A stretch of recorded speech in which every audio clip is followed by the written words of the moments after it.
And we were walking to City Hall for a meeting, and this was a couple of years ago, and I said, yeah, only in Atlanta will pictures of Outkast and Big Goodie Mob be on a wall, like in the mayor's office. Like, and so became familiar with Goodie Mob, and we started the tour, and all of a sudden, Big Gipp walks in with his developer friend, and he immediately goes to Kevin, my husband, and they go off towards the back somewhere, and I'm like, I'm the one from here. How come I don't even get to have that kind of conversation? But as the tour continues, I'm Big Gipp sitting down on his phone. I sat down next to him. I started actually rapping some of the Goodie Mob lyrics. He started finishing the lyrics for me.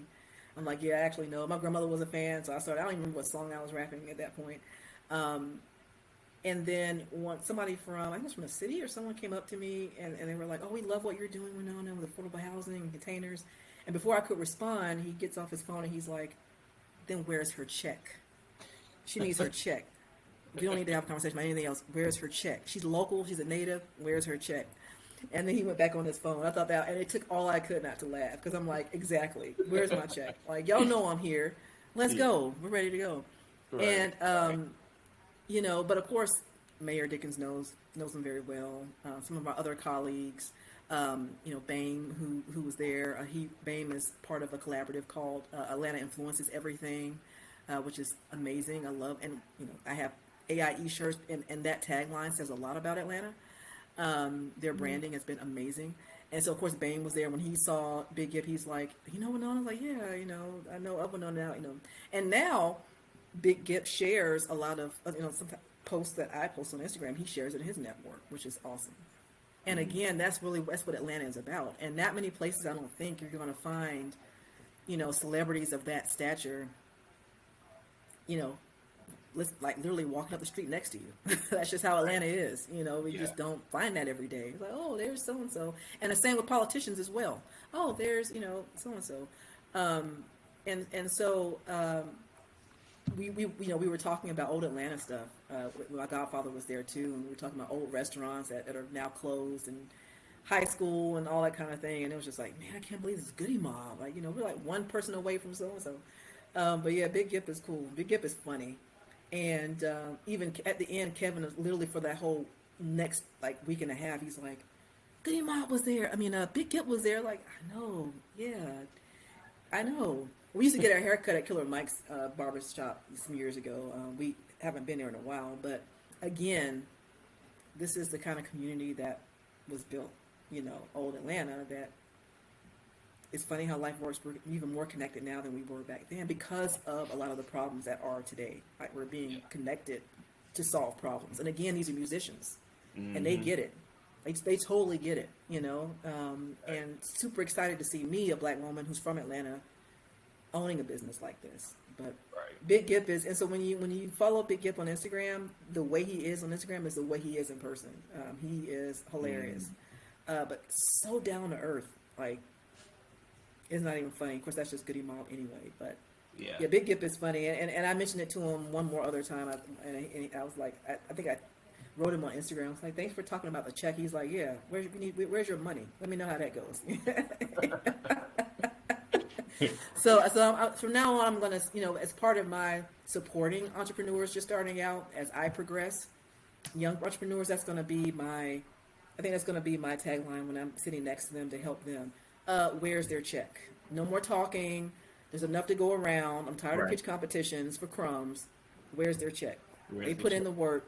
I don't need you to do the work. I need you to write me a check. That's what I need you to do. Yeah, exactly. Yeah.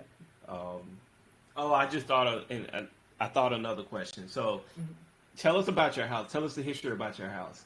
Oh yeah, so we live in a trap house, well, formerly a trap house. It was one of the last remaining trap houses in the city, I guess.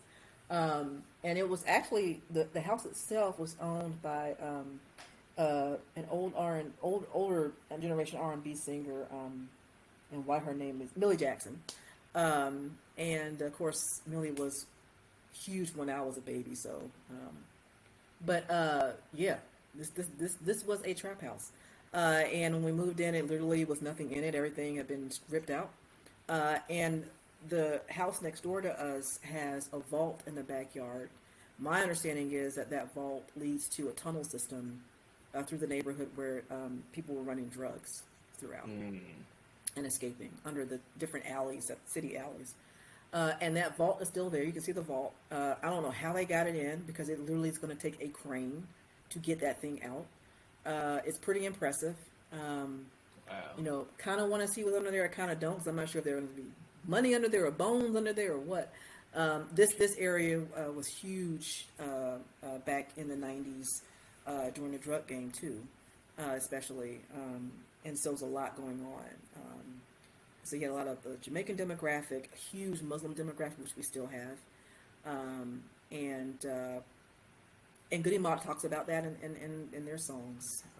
One of their songs, Dirty South, they talk about the Red Dogs, which was a notorious police force that scared everybody. And they were big in this neighborhood too. You're talking about like linebacker cops that just were sort of out of control. Wow. But they say that in their song, 1 to the 2 to 3 to 4, those dirty red dogs, and hit the door. And, Oh, I think yeah. yeah, and they got everybody on their hands and knees, and they ain't gonna leave till they find them keys. So, yep. So that was this neighborhood, and we'd see Lamborghinis pulling up at the apartment building next door. So, Wow. yeah, it's and we've had people stop us in the street. Hey, so and so used to live here. Did y'all find that money hidden in the fireplace?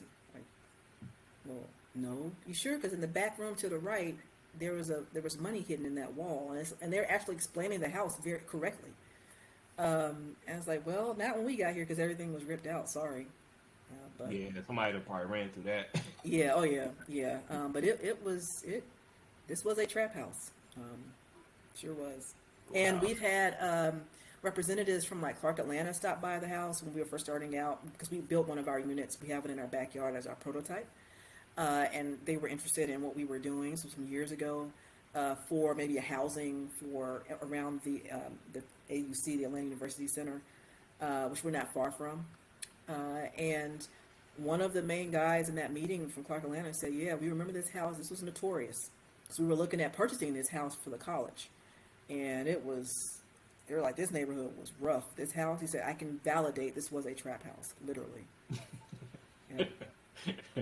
And it's so funny because 2 Chainz's Pink Trap House was big when we moved back to Atlanta.